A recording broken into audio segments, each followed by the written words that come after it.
Residents in St. Stephen will soon see upgrades to different areas around town. Tonight, members of the community celebrated with Berkeley County officials in using a second round of $500,000 from the Environmental Protection Agency to begin this cleanup process.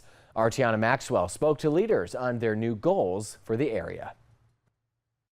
Another set of funds from the U.S. Environmental Protection Agency's Brownfield grant is set to assess areas around St. Stephen. Now it's a step ahead of cleanup for the area that county leaders say will bring back economic development. Residents in the town of St. Stephen will soon see the return of development in areas that may have had years of silent rooms and empty storefronts. We would love to see some of those things come back to Main Street, because Main Street was the only place that we had the shop. There was nothing on 52. Everything was on Main Street. So I would love to see those stores reopen. About 4 years ago, properties were identified in a survey by the town's steering committee that guides the project. In that survey, sites were prioritized based on community needs, like the St. Stephen High School.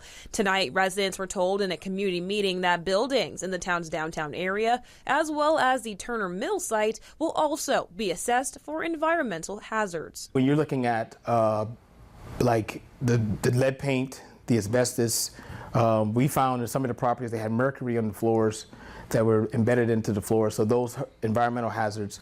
It's work that will stem from a second $500,000 U.S. Environmental Protection Agency Brownfields grant that was awarded to Berkeley County. County leaders, in a partnership with the town of St. Stephen and the project steering committee, are using those dollars to bring back the investment the town has been losing for decades.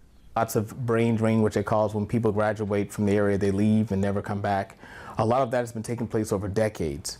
And so what we're trying to do now is bring the jobs back so that the people of the northern part of the county can remain in the northern part of the county and bring that economic activity back to a place that used to be thriving. It's positive work for the future, as without development, county leaders say residents could see a future with more closed businesses and people leaving the area. Because of the lack of economic activity, there's a lot of higher taxes, it seemed to be, in that part of the area, so you will see even more tax burden on the municipalities in that area. Leaders say they plan for more public meetings for residents to stay up to date on the assessment progress. In St. Stephen, Tiana Maxwell, Live 5 News.